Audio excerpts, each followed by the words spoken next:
बहुत ही आसान ट्रिक भी बताएंगे, बहुत ही आसान तरीका बताएंगे। आपको रीजनिंग के प्रश्नों को सॉल्व करने के लिए पेन उठाने की जरूरत नहीं पड़ेगी। तो आइए दोस्तों देखते हैं पहला प्रश्न। देखिएगा दोस्तों, पहला प्रश्न बहुत ही इंपॉर्टेंट है, मोस्ट इंपॉर्टेंट दोस्तों ये क्वेश्चन है। ये क्वेश्चन बहुत बार एग्जाम में पूछा जा चुका है और ऐसे प्रश्न हमेशा देखने को मिलते हैं। दोस्तों आपके आगामी सभी परीक्षाओं के लिए इंपॉर्टेंट है सारे क्वेश्चन। आप कोई भी एग्जाम की तैयारी कर रहे हैं तो इन सभी प्रश्नों को आप जरूर देखिए, ऐसे क्वेश्चन हमेशा रिपीट भी होते हैं। देखिए क्वेश्चन क्या कह रहा है, क्वेश्चन पहले देखिए। क्वेश्चन कह रहा है दोस्तों, दी गई श्रृंखला में अगला संख्या क्या होगा। दोस्तों यहाँ पे एक श्रृंखला यानी सीरीज चल रही है, ठीक है। यहाँ पे क्या है, क्वेश्चन मार्क। इसी क्वेश्चन मार्क पे आपको बताना है कि कौन सी संख्या होगी। तो देखिए श्रृंखला से रिलेटेड कभी भी क्वेश्चन आएगा तो सबसे पहले आप क्या करेंगे, श्रृंखला के संख्याओं को ध्यान से देखेंगे। कहने का मतलब है दोस्तों, यहाँ पे जो श्रृंखला है ध्यान दीजिएगा, यहाँ पे 5 है, 6 है, 7, 8, 10, 11, 14 और क्वेश्चन मार्क है। तो ध्यान दीजिएगा,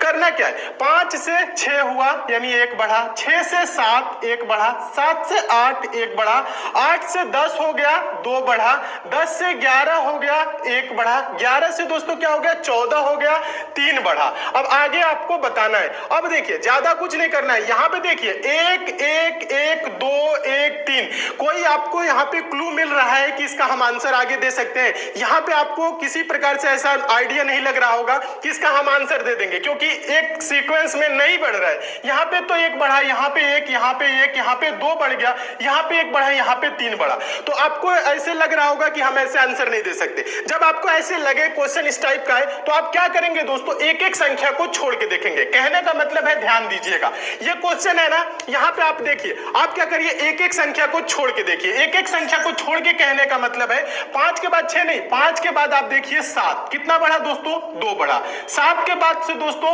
10, कितना बढ़ा 3 बढ़ा। 10 के बाद से दोस्तों क्या 14, कितना बढ़ा दोस्तों 4 बढ़ा। ठीक है, अब 14 के बाद तो क्वेश्चन मार्क आएगा नहीं। अब जो संख्या छोड़े हैं उसको देखिएगा। 6 से देखिए, यहाँ पे देखिए 2 बढ़ा, 3 बढ़ा, 4 बढ़ा। ये तो समझ में आपके आ रही होगी, ठीक है, ये बात आपको समझ में आ गई। देखिए अब देखिए 6 से दोस्तों क्या हुआ 8, कितना बढ़ा 2 बढ़ा। फिर देखिए 8 से दोस्तों क्या हो गया 11, कितना बढ़ा 3 बढ़ा। ठीक है, अब देखिए 11 से क्या होगा दोस्तों बताइए। यहाँ पे देखिए नीचे 2 बढ़ा।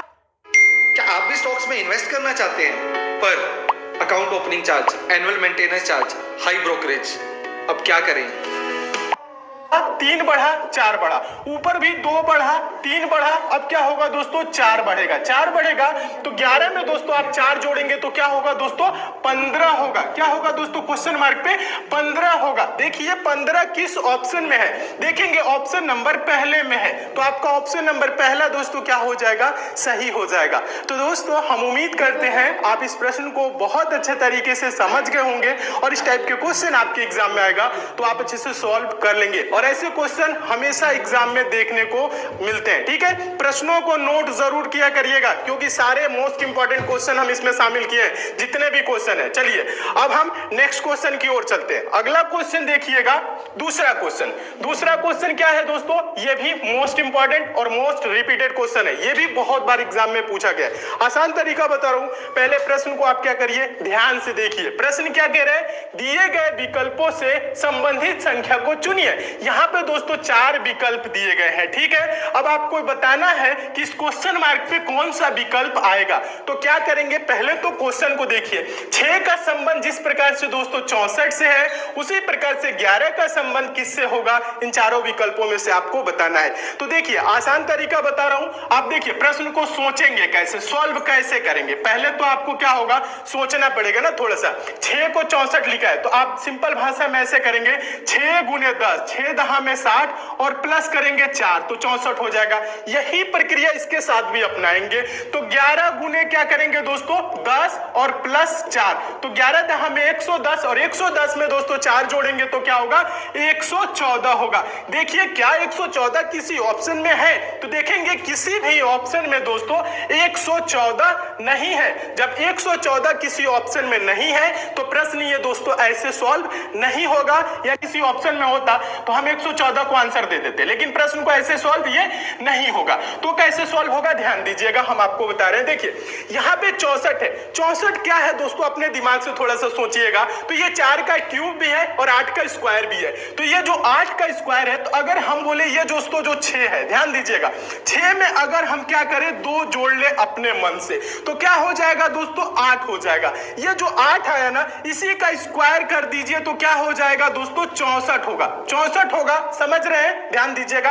और ये जो 64 है यहाँ पे देखिए दिया हुआ है। ठीक इसी प्रकार से ये 11 है ना, 11 में भी क्या करिए दोस्तों 2 जोड़ लीजिए। 11 में जब आप 2 जोड़ेंगे तो क्या हो जाएगा दोस्तों 13 हो जाएगा। 13 का आप क्या करेंगे दोस्तों स्क्वायर करेंगे। 13 का स्क्वायर 13 गुने 13 169 होता है। क्या होता है दोस्तों 169 होता है। यानी क्वेश्चन मार्क पे क्या होगा दोस्तों 169 होगा।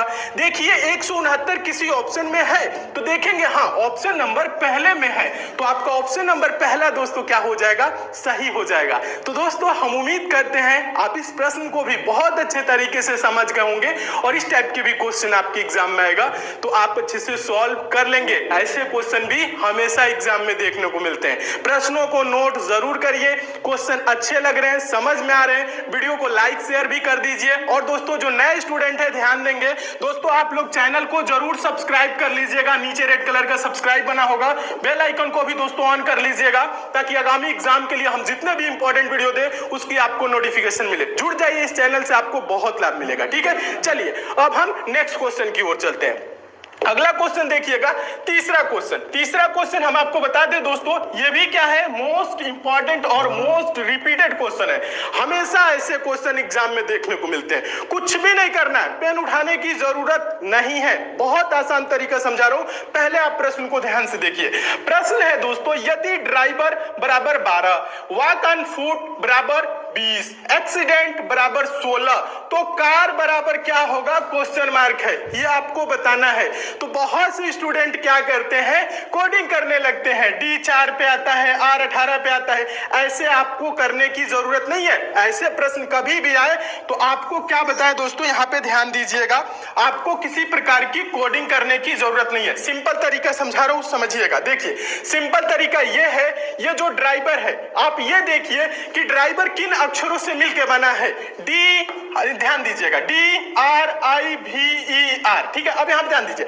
अब आप ये काउंट करिए कि ड्राइवर में कुल कितने अक्षर है। आप ये काउंट करेंगे कि ड्राइवर में कुल कितने अक्षर है, 1 2 3 4 5 6, कितने हैं दोस्तों 6। अब यहां पे लिखा क्या है 12, तो 6 को हम 12 कैसे कर सकते हैं, 6 को 2 गुना हम कर देंगे तो क्या हो जाएगा 12 हो जाएगा। और यही 12 यहां पे दिया हुआ है। प्रश्न में कोडिंग करने की जरूरत नहीं है। यहां पे ध्यान दीजिएगा, बहुत से यहां पे नंबरिंग जो करते हैं, नंबरिंग बिल्कुल भी नहीं करना है। आप काउंट किया 1 2 3 4 5 6, कुल कितने हैं 6 अक्षर हैं, 6 का 2 गुना कर दीजिए 12, ये आंसर आ गया। अब यहाँ पे वॉक ऑन फुट में काउंट करिए 1 2 3 4 5 6 7 8 9 10, कितने हैं 10 का 2 गुना कर दीजिए हो जाएगा 20, और 20 यहाँ पे दिया हुआ है। ठीक इसी प्रकार से नीचे एक्सीडेंट में काउंट करिए 1 2 3 4 5 6 7 8, कितना है दोस्तों 8 यानी 8 का 2 गुना कर देंगे तो क्या हो जाएगा 16। देखिए 16 यहाँ पे दिया है, तो इसका आंसर क्या होगा, ओरल है, पेन उठाने की बिल्कुल भी जरूरत नहीं है। कार है तो 1 2 3, कितना है 3 का इंटू 2 यानी 3 का 2 गुना कर देंगे तो क्या होगा दोस्तों 6। इस क्वेश्चन मार्क पे क्या होगा 6। देखिए 6 किस ऑप्शन में है, देखेंगे ऑप्शन नंबर डी में है, तो आपको ऑप्शन नंबर डी दोस्तों क्या हो जाएगा सही हो जाएगा। तो दोस्तों हम उम्मीद करते हैं आप इस प्रश्न को भी बहुत अच्छे तरीके से समझ गए होंगे और इस टाइप के भी क्वेश्चन आपके एग्जाम में आएगा तो आप अच्छे से सॉल्व कर लेंगे। ऐसे क्वेश्चन भी हमेशा एग्जाम में देखने को मिलते हैं। ठीक है, सभी प्रश्नों को नोट जरूर करिएगा और इसकी पीडीएफ भी हम टेलीग्राम पे दे देंगे। टेलीग्राम का लिंक नीचे डिस्क्रिप्शन बॉक्स में है, कमेंट बॉक्स में है। टेलीग्राम को आप जरूर ज्वाइन कर लीजिए। ठीक है, ज्वाइन कर लेंगे, इसकी पीडीएफ दे देंगे, एक बार अपने आप से भी अच्छे से जरूर देख लीजिएगा। ठीक है, चलिए अब हम नेक्स्ट क्वेश्चन की ओर चलते हैं। अगला क्वेश्चन देखिएगा, चौथा क्वेश्चन बता दें दोस्तों, ये भी इंपॉर्टेंट क्वेश्चन है। ऐसे भी क्वेश्चन हमेशा देखने को मिलते हैं। ऐसे प्रश्नों को सॉल्व करने के लिए दोस्तों बहुत से स्टूडेंट देखते हैं जो बड़ा छोटा का सिंबल होता है दोस्तों इसका यूज करते हैं। तो आपको ऐसे प्रश्नों को सॉल्व करने के लिए ये वाली सिंबल यूज करने की जरूरत नहीं है, एक लाइन में आंसर आएगा। कैसे आएगा हम आपको बता रहे हैं। पहले क्या करिए, आप प्रश्न को ध्यान से पढ़िए। प्रश्न ये बोल रहा है दोस्तों, P Q से छोटा है परंतु T से लंबा है, R सबसे लंबा है तथा S P से छोटा है परंतु सबसे छोटा नहीं है। ऊंचाई के घटते हुए क्रम में अंतिम से दूसरा कौन है, ये पूछ रहा है। तो देखिए कुछ नहीं करना है, सिंपल तरीका बता रहा हूं, ध्यान दीजिएगा। सिंपल तरीका क्या है, यहां पे ध्यान दीजिए, हम आपको बता रहे हैं। जो दोस्तों बड़ा है उसको हम क्या करेंगे, ऊपर लिखेंगे। जो छोटा है उसको हम नीचे लिखेंगे। जो सबसे बड़ा होगा उसको हम सबसे ऊपर लिखेंगे। जो सबसे छोटा होगा उसको हम सबसे नीचे लिखेंगे। ठीक है, समझ रहे बात? अभी यहाँ पे ध्यान दीजिएगा, अच्छे से समझिए। देखिए कुछ नहीं करना है, यहाँ बोल रहा है P Q से छोटा है। ध्यान दीजिएगा, यहाँ पे ध्यान दीजिए, बोल रहा है P Q से छोटा है। कौन छोटा है? P। किससे छोटा है दोस्तों? Q से। तो यहाँ पे ध्यान दीजिए, ये Q हो गया, ये P हो गया। छोटा है तो हम क्या किए, इसको नीचे लिख दिए, क्योंकि लाइन में बोल रहा है P Q से छोटा है। और क्या बोल रहा है दोस्तों, परंतु T से लंबा है। कौन? P लंबा है। किससे लंबा है दोस्तों? T से लंबा है, तो T इसके नीचे हो जाएगा और P इसके ऊपर रहेगा। समझ रहे हैं यहाँ तक बात? समझिएगा, P Q से छोटा है तो P को Q के हम नीचे लिख दिए, परंतु T से लंबा है दोस्तों P, तो T के ये ऊपर रहेगा। ये चीज समझ में आ गई। यहाँ पे बोल रहे हैं R सबसे लंबा है। क्या है दोस्तों? R सबसे लंबा है, तो R को हम सबसे ऊपर लिखेंगे। अब इसके ऊपर हम किसी को नहीं रखेंगे, ठीक है, क्योंकि बोल दिया है सबसे लंबा है। आगे बोल रहे हैं तथा यश P से छोटा है। यश क्या है दोस्तों? P से छोटा है। ठीक है, यश P से छोटा है, आगे पढ़िएगा, परंतु सबसे छोटा नहीं है। यश जो है P से छोटा है लेकिन परंतु सबसे छोटा नहीं है, तो यश जो होगा दोस्तों वो कहां होगा? T। डिफरेंट मार्केट प्लेटफॉर्म्स में आप इसमें ट्रेड कर सकते हैं। तो गुरु ट्रेड 7 बिगिनर्स के लिए one of the best platforms है। यहाँ पे आप लोगों को 100 रुपीज, मिनिमम 100 रुपीज से ट्रेड करने को मिल जाता है और आप पैसे तो कितने भी कमा सकते हैं, कोई लिमिट नहीं है। तो दोस्तों आई होप आप सभी को ये एप्लीकेशन बहुत पसंद आई होगी। ज्यादा जानकारी के लिए पूरी लिंक्स और डिटेल्स मैंने डिस्क्रिप्शन में दी हुई है, तो बिंदास टेंशन लेने का नहीं है। आप लोगों को नीचे जाना है, डिस्क्रिप्शन में लिंक मिलेगी गुरु ट्रेड 7 की, उस पर क्लिक करो, ऐप डाउनलोड करो और इन्वेस्ट करना स्टार्ट करो, ट्रेड करना स्टार्ट करो मिनिमम 100 रुपीज से।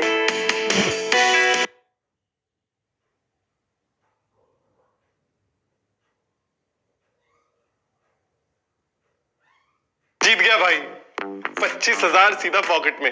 यार मैं तो लूडो खेलता हूँ तो सिर्फ लूडो सुप्रीम गोल्ड पर। यहाँ प्लेयर्स अपनी सारी winnings hand to hand withdraw कर सकते हैं। 1-2 टैप किया और मेरी सारी विनिंग्स मेरे पेटीएम में। यहाँ एक गेम मैक्सिमम 10 मिनट चलता है। तुम भी ट्राई करो, खेलो और जीतो दबाकर। इस गेम में वित्तीय जोखिम की संभावना शामिल है और इसकी लत लग सकती है। कृपया जिम्मेदारी से और अपने जोखिम पर खेलें। शर्तें लागू, केवल 18 साल से ऊपर।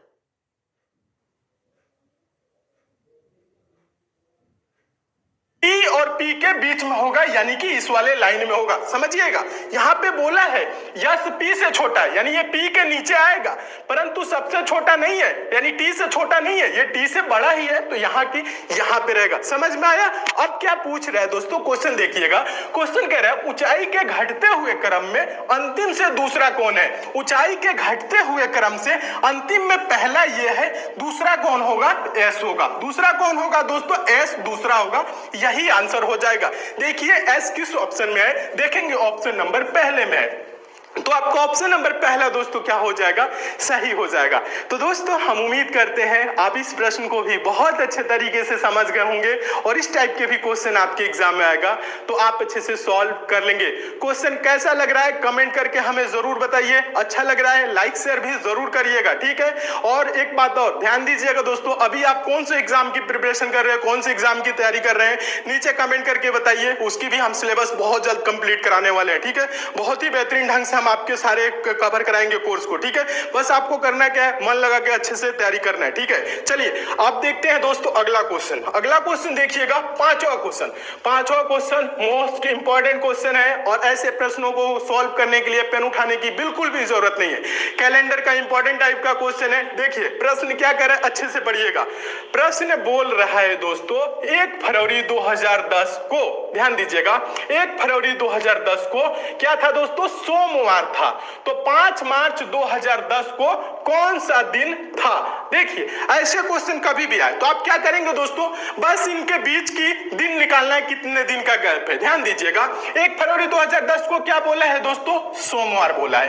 5 मार्च 2010 को पूछ रहे हैं। पहले आप ये देखिए ये साधारण वर्ष है कि लीप वर्ष है, जो 2010 है। तो 2010 है दोस्तों, ये क्या है, साधारण वर्ष है। कैसे पता करेंगे, जब 4 से दोस्तों जो पूर्णतः विभाजित हो जाता है वो लीप वर्ष होता है। लीप वर्ष में 366 दिन होते हैं, साधारण वर्ष में 365 दिन होते हैं। ये सब तो आपको पता ही होगा क्योंकि हम आपको पहले पढ़ाए हैं। अब ध्यान दीजिए, 2010 4 से पूर्णतः विभाजित नहीं होगा, तो ये क्या है, साधारण वर्ष है। यानी जो इसमें फरवरी माह होगा दोस्तों वो 28 दिन का होगा, 29 दिन का नहीं होगा। तो यहाँ पे ध्यान दीजिए, 1 फरवरी 2010 से 5 मार्च 2010 तक दिनों की संख्या निकालिए। फरवरी में कितना दिन बचा, 28 दिन का होता है। 1 फरवरी को बोल दिया सोमवार, तो बचा दिन कितना दिन दोस्तों, इसमें 27 दिन बच गया। ध्यान दीजिएगा, 27 दिन जब बच गया। अब आगे देखिए, 5 मार्च को पूछ रहा है तो 27 और प्लस 5, 27 में दोस्तों फरवरी के बाद मार्च ही आता है ना, तो 27 और 5 आप दोस्तों क्या करेंगे, जोड़ेंगे।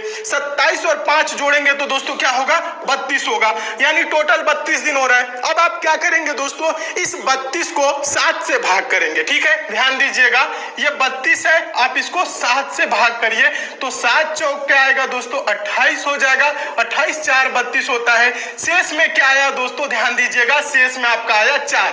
ये जो शेष में 4 दिन आया है, इसी सोमवार में 4 दिन आप जोड़ लेंगे। सोमवार में एक दिन जोड़ेंगे मंगलवार, दूसरा दिन जोड़ेंगे बुधवार, तीसरा दिन जोड़ेंगे बृहस्पतिवार, चौथा दिन जोड़ेंगे शुक्रवार। यानी 5 मार्च को क्या होगा दोस्तों, 5 मार्च 2010 को शुक्रवार होगा, जो कि ऑप्शन नंबर आपका डी में दिया हुआ है। तो आपका ऑप्शन नंबर डी दोस्तों क्या हो जाएगा, सही हो जाएगा। यानी आंसर क्या होगा, शुक्रवार। यही आपका आंसर हो जाएगा, शुक्रवार इसका सही आंसर होगा। तो दोस्तों